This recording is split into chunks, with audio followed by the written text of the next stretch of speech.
গণতন্ত্রের অন্যতম প্রধান জিনিস হচ্ছে কিন্তু সহ্য ক্ষমতা। আমাদের গণতন্ত্রে বিশ্বাস করি, আমাদেরকে অনেকে অনেক কথা বলবে, আমাদের সমালোচনা করবে, সেই ক্ষেত্রে আমাদেরকে ধৈর্যের সঙ্গে সামনের দিকে এগিয়ে যেতে হবে। আজকে সংস্কারের কথা বলা হচ্ছে। সংস্কার তো শহীদ প্রেসিডেন্ট জিয়াউর রহমান সাহেব শুরু করেছিলেন, যে কথাটা আবির সাহেব কিছুক্ষণ বলেছেন। আমি বলি উনি রাজনৈতিক সংস্কারটা ছিল তার সবচেয়ে বড় সংস্কার, যাকে একদলীয় শাসন ব্যবস্থা থেকে বহুদলীয় শাসন ব্যবস্থাতে নিয়ে এসেছিলেন, ওয়ান পার্টি সিস্টেম থেকে মাল্টি পার্টি সিস্টেমে নিয়ে এসেছিলেন এবং সকলের কথা বলার অধিকার তাকে নিশ্চিত করেছিলেন। এই যে মিডিয়া, এই মিডিয়া ছিল না, আমাদের বাকশাল তার সমস্ত মিডিয়া বন্ধ করে দিয়ে মাত্র 4টা পত্রিকা রেখেছিল, সেটাও সরকারি নিয়ন্ত্রণে। তিনি এসে সমস্ত ওপেন করে দিয়েছিলেন। তিনি প্রথম টেলিভিশন, সাদা কালো টেলিভিশন ছিল, এটাকে তিনি রঙিন টেলিভিশন করে নিয়ে আসলেন এবং তার আমলেই আন্তর্জাতিকভাবে বাংলাদেশ একটা মর্যাদার আসনে গিয়ে প্রতিষ্ঠিত হয়েছিল। অনেক অনেক কথা, আমি সব কথা বলে অনেক সময় লাগবে, সেদিকে যাচ্ছি না। আমি শুধু আপনাদেরকে যে কথাটা বলতে চাই যে জিয়াউর রহমানকে অনুসরণ করলেই আমরা কিন্তু ঠিক পথে এগিয়ে যেতে পারবো। আমাদের সৌভাগ্যের কথা যে আজকে আমাদের ভারপ্রাপ্ত চেয়ারম্যান, আমাদের তরুণ নেতা, যিনি উত্তরাধিকার সূত্রে প্রাপ্ত নন, তিনিও আজকে এই লম্বা লড়াইয়ে তিনি নির্যাতিত, নিপীড়িত এবং তিনি রাজনীতির সঙ্গে বহু আগে থেকে জড়িত হয়েছেন। তিনি আজকে আমাদেরকে নির্দেশনা দিয়ে সেই পথে নিয়ে যাচ্ছেন। আপনারা লক্ষ্য করে দেখবেন, আমি কথাগুলো খুব খোলামেলা বলছি একেবারেই, যে আজকাল আমাদের চেয়ারম্যান সাহেবের বক্তব্য নিয়ে যারা তার সবচেয়ে বড় নিন্দুক ছিল, ক্রিটিক ছিল, তারা বলছেন যে না, এখন কিন্তু তারেক সাহেবের বক্তব্য খুব ভালো হচ্ছে। এই কেন? এই কথাটার এই সময় খুব প্রয়োজন আছে, কারণ এই কথাটা এখন বাংলাদেশ একটা ভঙ্গুর অবস্থার মধ্যে আছে।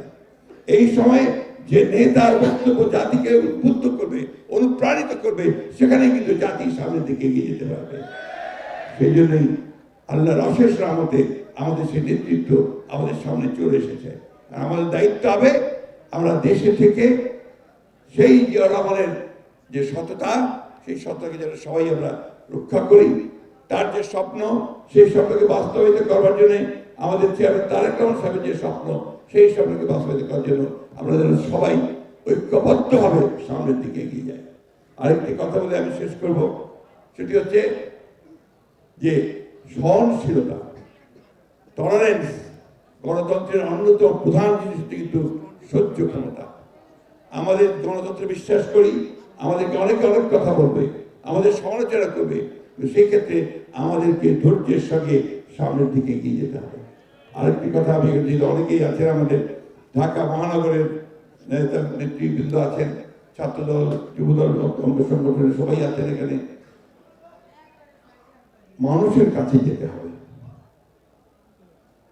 প্রতি পাড়ায় পাড়ায় যান, প্রতি পাড়ায় পাড়ায় যে সংগঠন তৈরি করছেন আমাদের চেয়ারম্যান সাহেবের নির্দেশে, সেগুলো আরো শক্তিশালী করেন। ছাত্রদল প্রতিটি শিক্ষা প্রতিষ্ঠানে শক্তিশালী অবস্থান গ্রহণ করেন এবং আমরা যেন আমাদের রাজনীতি দিয়ে সামনের দিকে এগিয়ে যেতে পারি। সংস্কারটা শুরু করেছি আমরা 2 বছর আগে। আমাদের নেতা ভারপ্রাপ্ত চেয়ারম্যান মহোদয় 31 দফা দিয়েছেন, তাই না? সেই ইতিহাস আর বলতে চাই না, কত কত ভাবে আমরা বিভিন্ন রাজনৈতিক দলগুলোর সঙ্গে কথা বলে প্রায় 2 বছর আলোচনা করে আমরা 31 দফা দিয়েছি। 31 দফার মধ্যে সবকিছুই আছে। তাই ওই যুক্তি খুব খোলা যুক্তি, যা গিয়ে সংস্কার হবে, তারপরে নির্বাচন হবে। নির্বাচন কেন চাইছি আমরা? নির্বাচন চাইছি যে নির্বাচন ছাড়া, একটা নির্বাচিত সরকার ছাড়া কখনোই আপনার সেই শক্তি পাওয়া যায় না, সেই ম্যান্ডেট পাওয়া যায় না, সেই লেজিটিমেসি পাওয়া যায় না, বৈধতা পাওয়া যায় না, যারা বিশেষ বিশেষ বড় রকমের সিদ্ধান্ত নিতে পারে। এমনকি এই সংস্কারগুলোকে যদি আপনার কনস্টিটিউশনে নিতে হয়, কনস্টিটিউশন সংস্কার, সেটার জন্য তো আমরা একটা পার্লামেন্ট লাগবে। সুতরাং নির্বাচন প্রয়োজন। সেই জন্যই এটা যত দ্রুত হয় ততই দেশের সংকট দ্রুত কাটবে, রাজনৈতিক সংকটগুলো মোকাবেলা করা সম্ভব হবে, অর্থনৈতিক সংকটগুলো মোকাবেলা করা সম্ভব হবে। অর্থনীতির অবস্থা ভালো না, জিনিসপত্রের দাম এমন ভাবে বেড়েছে যে মানুষের এখন না বিশ্বাস উঠে গেছে, তাই না? প্রতিটি জিনিসের দাম বেড়ে গেছে। আমি অন্তর্বর্তীকালীন সরকারকে বলবো, অনুগ্রহ করে ওই দিকে নজর দিন, অনুগ্রহ করে সুশাসনের দিকে নজর দিন। এখন আপনার সরকারের যারা আমলা আছে, যারা কর্মচারী কর্মকর্তা আছে, তারা কিন্তু আবার শুরু করেছে আগের মতো কাজ। দুর্নীতি শুরু হয়ে গেছে। দয়া করে এই দুর্নীতি যেন না হয় সেই দিকে আপনারা লক্ষ্য দিন। আপনারা যেন সুশাসন দিতে পারেন সেদিকে নজর দিন। পুলিশ যেন ভালো কাজ করে, আমরা যেন ভালো কাজ করে সেদিকে নজর দিন। বিশ্ববিদ্যালয়গুলোকে, শিক্ষা প্রতিষ্ঠানগুলোকে ঠিকমতো চালু করার চেষ্টা করুন। এই কাজগুলো করা দরকার।